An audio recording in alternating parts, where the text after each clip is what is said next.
विजय तिलक।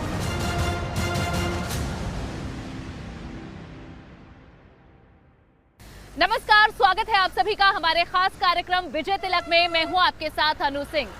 सड़क से गुजरती अगर किसी गाड़ी का नंबर आपको यूपी 17 दिखाई दे तो समझ जाइएगा इसका ताल्लुक बागपत से है। वही बागपत जो कि देश के पूर्व प्रधानमंत्री चौधरी चरण सिंह की कर्मस्थली रहा है। वही बागपत जो कि गन्ना किसानों की पहचान है। वही बागपत जहां पर गन्ना शुगर मिल चलती हैं। वही बागपत जिसके सियासी समीकरण बहुत दिलचस्प हैं। आज हम आपको बताएंगे कि आखिर बागपत की जनता किसका करने जा रही है विजय तिलक, क्या बन रहे हैं यहाँ के सियासी समीकरण। चलिए।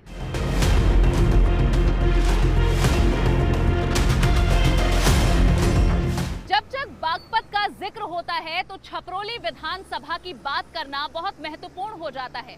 छपरौली विधानसभा सीट जिसने सीएम से लेकर पीएम, वित्त मंत्री से लेकर गृह मंत्री देश को दिए हैं।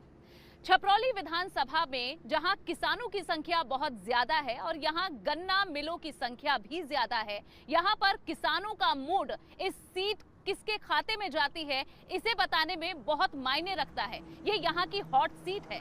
इस बार इस हॉट सीट पर क्या बन रहे हैं सियासी समीकरण, आइए जानते हैं।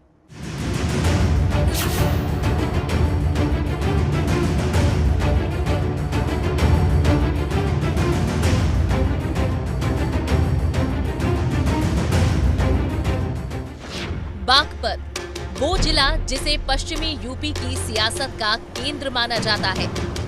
70 के दशक में इस बागपत से निकले एक युवा ने राजनीति में नया मुकाम बनाया था और वो देश के प्रधानमंत्री भी बने। बागपत जिले की छपरौली विधानसभा सीट एक हॉट सीट है। इसका राष्ट्रीय महत्व है इस सीट का। वो इस वजह से है क्योंकि इसी सीट से देश के पूर्व प्रधानमंत्री चौधरी चरण सिंह ने अपने राजनीतिक जीवन की शुरुआत की थी। वे गृह मंत्री रहे, वे प्रधानमंत्री रहे और इसके बाद उनके बेटे अजीत सिंह ने भी यहीं से ही सदन का रास्ता तराशा था। और इसके अलावा छपरौली विधानसभा सीट इस मायने में भी महत्वपूर्ण है क्योंकि ये आरएलडी का परंपरागत गढ़ रही है। यूं तो बागपत 3 विधानसभा सीटों वाला जिला है जिसमें 2 सीटें भाजपा ने जीती थी और 1 सीट आरएलडी के खाते में गई थी। लेकिन बागपत की छपरौली सीट इस जिले की हॉट सीट है। छपरौली सीट का सियासी इतिहास 1967, 1969 और 1974 में चौधरी चरण सिंह विधायक रहे। छपरौली सीट पर आरएलडी का खासा प्रभाव है।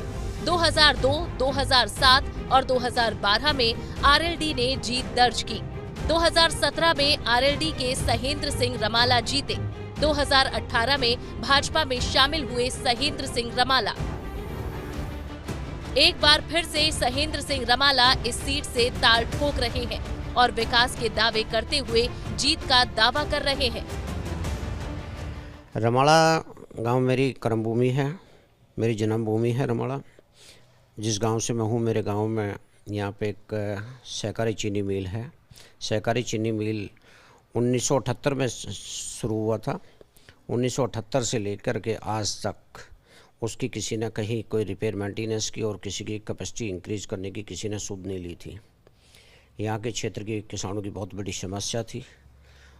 मैं इस क्षेत्र से बहुत अच्छे से यहाँ की समस्याओं से परिचित था। मैंने उसको अपने हाथों में लिया। माननीय मुख्यमंत्री जी से मैंने निवेदन किया और मेरे निवेदन पर 328 करोड़ रुपए की धनराशि से रमाला में चीनी मिल का दोहरीकरण कराया। आरएलडी की टिकट पर विधायक बनने वाले सहेंद्र सिंह रमाला को लेकर आरएलडी में गुस्सा देखने को मिलता है और उनके विकास के दावों को खारिज करते हैं। तो वहीं एक बार फिर से आरएलडी का परचम लहराने की बात भी कह रहे हैं। चौधरी चरण सिंह की इस सीट पर छपरौली की जनता किसका करेगी विजय तिलक, ये देखना दिलचस्प होगा क्योंकि इस सीट पर सभी की निगाहें टिकी हैं। एबीपी गंगा के लिए बागपत से अनु सिंह के साथ ब्यूरो रिपोर्ट। कृषि बाहुल जनपद होने की वजह से बागपत में चीनी मिलें इसकी पहचान हमेशा रही है, लेकिन चीनी मिलों पर पहुंचने वाले गन्ना किसानों की क्या है समस्याएं, क्या वे कहना चाहते हैं, सरकार से क्या मांग रखते हैं और इस बार वे किस पार्टी का करने वाले हैं विजय तिलक, ये जानने की हमने कोशिश की। कई सारी समस्याएं हमारे सामने आई। देखिए, जब हम पहुंचे बागपत की चीनी मिलों पर तो आखिर वहां के किसानों का क्या था कहना।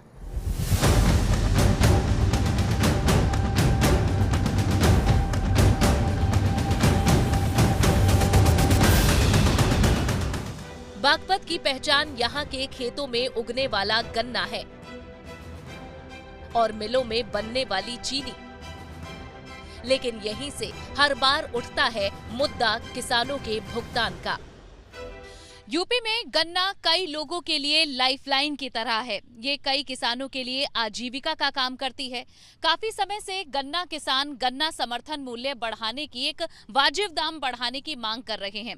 हाल फिलहाल में सरकार ने 25 रुपए का दाम बढ़ाया, लेकिन कई किसानों का कहना है कि ये दाम नाकाफी है। हम जब बागपत के चीनी मिल पहुंचे तो वहां ट्रैक्टर में लदे नजर आए गन्ने और अपनी बारी का इंतजार करते नजर आए किसान। तो ताऊ, किसका विजय तिलक करा रहे हैं इस बार चुनावों में? गन्ने की मिठास घुल रही है क्या राजनीति में इस बार? गन्ने की मिठास कुछ नहीं घुल रही राजनीति में। अच्छा, तो ये मीठा गन्ना चखाएंगे बीजेपी को या कड़वा? कड़वा। क्यों? ना पेमेंट देते टाइम पे, बिजली के बिल जो है उधर नहीं आए। 800 रुपये थे, आज 2000 रुपये हैं बिल। 12 के खेत के बिल है, घर के बिल है, वे इतने महंगे कर दिए। अगर 50-50 हजार रुपये के लोग इकट्ठे हो रहे, दे नहीं रहे। लेकिन गन्ना समर्थन मूल्य तो बढ़ा दिया। गन्ना समर्थन मूल्य 5 साल में 5 रुपये महंगाई बढ़ गई 100 रुपये।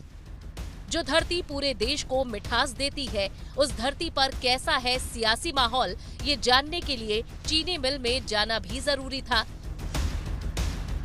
और फिर हम पहुंचे रमाला चीनी मिल। रमाला सहकारी चीनी मिल पर हम हैं। 1979 में इस चीनी मिल की शुरुआत की थी उस समय के वित्त मंत्री चौधरी चरण सिंह ने, और जब वे यहाँ आए थे इस मिल की शुरुआत करने के लिए तो यही वो मंच था जहाँ पर खड़े होकर उन्होंने भाषण दिया था। और ये जो आप देख रहे हैं, उस समय विजिटर बुक में जो चौधरी चरण सिंह ने जो बात लिखी थी उसे एक शिलापट बनाकर यहाँ पर लगाया गया है। कई मशीनें लगातार चीनी उत्पादन में लगी हुई थी। चीनी की भीनी भीनी खुशबू आ रही थी। बागपत की मिलों में बनने वाली ये चीनी आपकी सुबह की चाय से लेकर आपके रात के खाने की मिठाई का स्वाद बढ़ाती है। लेकिन क्या 2022 में बागपत की ये चीनी क्या किसी पार्टी या नेता के मुंह में जीत का स्वाद डालेगी या नहीं, ये देखना होगा। चीनी मिलों में गन्ना पहुंचाने वाले किसानों का ही मुद्दा नहीं है, बल्कि चीनी मिल में काम करने वाले कर्मचारी किन मुद्दों के साथ अपने नेता का विजय तिलक करेंगे, ये जानना भी जरूरी हो गया था। बागपत का किसान खुश है? नहीं जी, खुश नहीं है बागपत का किसान। क्यों? जहाँ हमारे यहाँ क्षेत्र में रमड़ा मिल है, हमारा बुढ़ाना मिल क्षेत्र का गन्ना जाता है। इन लोग का पिछले साल का बकाया नहीं हुआ, भुगतान बिल्कुल नहीं हुआ। 10 फरवरी तक का भुगतान हुआ। जब आए थे तो उन्होंने कहा था 14 दिन में भुगतान हो जाएगा। बिल्कुल भी झूठे वादे कर रहे हैं, हर चीज में झूठे बोल रहे हैं। देश को मिठास देने वाले बागपत में किस ओर बह रही है सियासी हवाएं और कैसा होगा 22 के रण में सियासी दंगल, क्या होंगे मुद्दे और किसका होगा विजय तिलक, ये देखना दिलचस्प होगा। एबीपी गंगा के लिए बागपत से अनु सिंह के साथ ब्यूरो रिपोर्ट।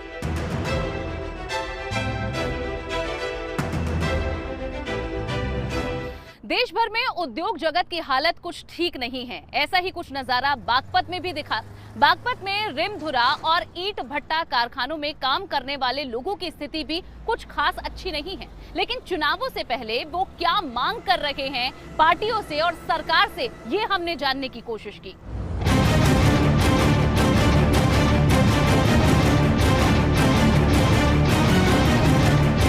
चीनी मिल से हम आगे बढ़े और बागपत का सियासी माहौल समझ रहे थे कि तभी हमारी नजर पड़ी एक कोल्हू पर, जहां बन रहा था गुड़।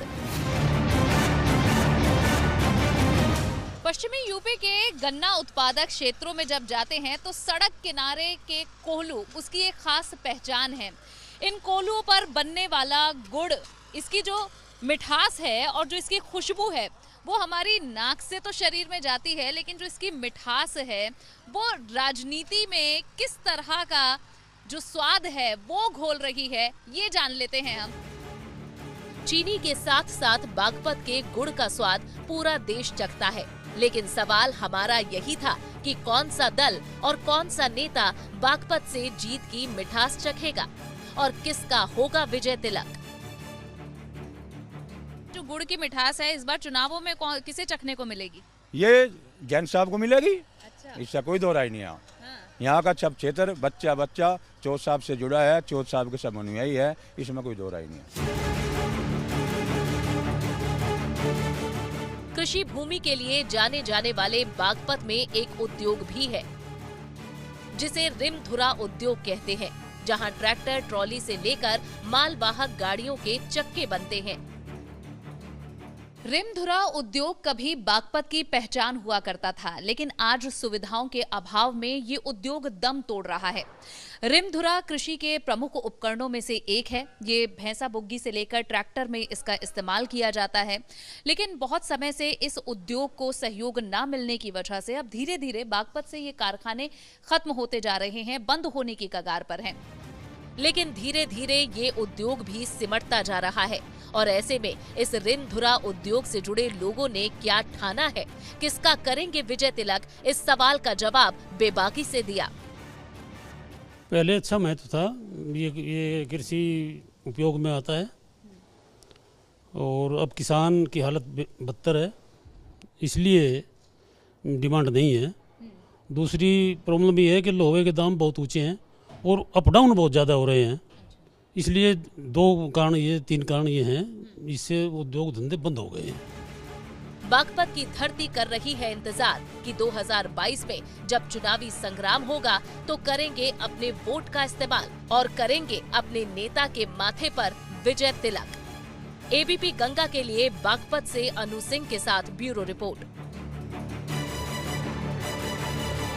कृषि आंदोलन के दौरान बागपत की राजनीति काफी सुर्खियों में रही, लेकिन चुनाव की दहलीज पर खड़े बागपत में क्या है चुनावी समीकरण, किस पार्टी की कहां ज्यादा हलचल है, पार्टियों के कार्यालय पर कितनी सरगर्मियां हैं, ये जानने की हमने कोशिश की और क्या नजारा हमें दिखा, आइए दिखाते हैं।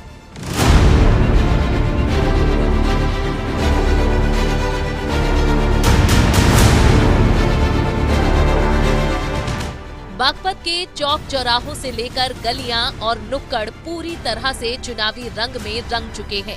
जहां अलग अलग दल के नेताओं के बैनर पोस्टर चस्पा नजर आए, तो वहीं राजनीतिक दलों के दफ्तरों पर कार्यकर्ताओं की भीड़ भी देखने को मिल रही है। शाम ढल चुकी थी और हम पहुंचे भाजपा के दफ्तर पर, जहां नेताओं और कार्यकर्ताओं का जमावड़ा देखने को मिला। बीजेपी के बागपत सदस्यता अभियान कार्यालय पर इस वक्त हम हैं और काफी चहल पहल इस वक्त कार्यालय में है। सदस्यता अभियान यहां चल रहा है और काफी संख्या में इस अभियान को चलाने वाले लोग हमारे साथ हैं। कार्यकर्ताओं में चुनाव को लेकर खासा जोश देखने को मिल रहा था, जो जीत का दावा कर रहे थे। सरकारों ने पूरा रोड बढ़ा दिए, धारा 370 कर दी और तो केंद्र सरकार ने कर दी, धारा 370 हटा दी। उत्तर प्रदेश सरकार के काम से जोड़ रहे हैं या केंद्र के सरकार? नहीं, ये तो सारे से जोड़ा जाए, एक ही सरकार है ये दोनों। इस दौरान महिला कार्यकर्ता भी मिली जो चुनाव में जीत के उत्साह से लबरेज थी। नहीं, महंगाई वाला कोई बहुत बड़ा मुद्दा मुझे नहीं लगता महिलाओं के बीच में है। महिलाएं तो हैप्पी हैं, बेटी बचाओ और नारी सुरक्षा और जो हमारी उज्ज्वला योजना है, इतनी सारी महत्वपूर्ण योजनाएं हमारी योगी सरकार ने दी हैं और बीजेपी ने दी हैं, तो महिलाएं तो बहुत खुश हैं। यहाँ से होते हुए आरएलडी के दफ्तर भी हम पहुँचे, जो आरएलडी की तैयारियों की तरफ इशारा कर रहा था। बागपत में चुनावी रंग और कार्यकर्ताओं में जोश देखने को मिला और साथ ही नजर आई बेताबी चुनावों को लेकर, जब 10 मार्च को आएगा नतीजा और पता चलेगा कि आखिर बागपत ने किसका किया है विजय तिलक। एबीपी गंगा के लिए बागपत से अनु सिंह के साथ ब्यूरो रिपोर्ट।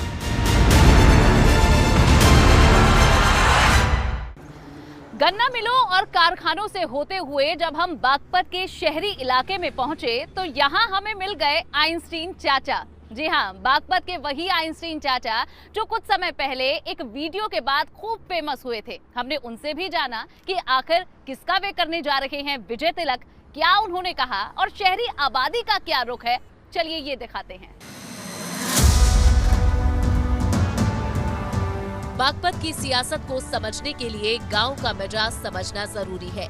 ऐसे में हम पहुंचे ग्रामीण इलाके में, जहां चौपाल लगी हुई थी और हो रही थी चुनावों को लेकर चर्चा। छपरौली विधानसभा की टांडा सीट पर इस वक्त हैं हम, जहां छपरौली विधानसभा में किस तरह के समीकरण बन रहे हैं, यहाँ की लोग क्या सोच रहे हैं, जनता का क्या मत है, ये जानने के लिए एक चौपाल पर हम आ गए हैं। जब अपने अपने मुद्दों के साथ चुनावी रणनीति बन रही थी, हमने भी टटोला लोगों का मन कि आखिर वो किसका करेंगे विजय तिलक। अपना जो है छपरौली विधानसभा का जाट बहुबली क्षेत्र है, तो उसमें आरएलडी की तरफ भी जाट जो है अपने बुजुर्ग लोग वो आरएलडी की तरफ हैं, और जो युवा हैं वो अपने भाजपा की तरफ हैं। अच्छा। और जो अपना मुस्लिम समाज है वो समाजवादी की तरफ है। वहीं हमारी नजर पड़ी कुछ महिलाओं पर जो घूंघट में थी, और जब चुनावों के बारे में पूछा तो बेबाकी से अपने मुद्दों को रखा। अम्मा, थोड़ा सा घूंघट उठाओगे तो देख पाएंगे लोग भी आपका चेहरा। अच्छा, ये बताइए, प्रियंका गांधी पसंद आ रही है? नहीं, कह रही है लड़की हूँ, लड़ सकती हूँ। नहीं, हमें तो मोदी। क्यों मोदी? बागपत की गांव की गलियों से होता हुआ हमारा सफर शहर की सड़कों तक पहुंच गया था। हम बागपत के बाजार में मौजूद थे, तभी हमारी नजर पड़ी एक दुकानदार पर, जिनकी लड़ाई का वीडियो बहुत वायरल हुआ था और उनका नाम आइंस्टीन चाचा पड़ गया। पिछले साल बागपत से एक लड़ाई का वीडियो सामने आया था जिसकी खूब चर्चा हुई थी। हालांकि ये वीडियो तो झगड़े का था, लेकिन जिन आइंस्टाइन चाचा के नाम से ये वीडियो आया था और वे खूब पॉपुलर हुए थे, वो हमारे साथ हैं। हरेंद्र जी आपका नाम है। हरेंद्र जी, सबसे पहले बताइए कि लड़ाई झगड़े का मामला सुलट गया अब? हाँ जी, सुलट गया जी। अच्छा, तो अब चुनावी बात कर लेते हैं। आप यहाँ, आपकी चाट तो बहुत फेमस है, लेकिन यहाँ की राजनीति क्या कहती है, चुनाव क्या कहता है? चुनाव तो ये बीजेपी की सरकार है जी, बीजेपी ही रहेगी। अच्छा। और हम भी सब दुकानदार हैं जो बीजेपी की तरफ से ज्यादा खड़े हैं। बागपत के बाजारों में गजब की रौनक थी। सूरज धीरे धीरे आसमान की सीढ़ियां उतर रहा था। ग्राहकों की भीड़ भी बढ़ने लगी थी, जिन्होंने बताया कि वो किसका करेंगे विजय तिलक। बागपत शहर की जो जनता है वो क्या मूड बना रही है इस बार चुनावों के लिए? बीजेपी को सपोर्ट करेंगे पूरा। व्यापारी वर्ग बीजेपी के साथ, ऐसा? बीजेपी के साथ। शहर से लेकर गांव तक क्या है बागपत का मिजाज, कैसा है चुनावी दौर में बागपत का सियासी माहौल, ये हमने अपने कैमरे में कैद किया और ये जाना कि आखिर बागपत किसका करने जा रहा है विजय तिलक। तो ये थी हमारी बागपत में विजय तिलक यात्रा। हमने आपको यहाँ बताया कि आखिर चुनावों से पहले बागपत क्या बना रहा है मूड, बागपत के क्या है मुद्दे और क्या है चुनावी समीकरण। अगले एपिसोड में आपको दिखाएंगे फिर किसी जिले की विजय तिलक यात्रा और वहां भी आपको दिखाएंगे सारे चुनावी रंग। फिलहाल के लिए बस इतना ही। नमस्कार।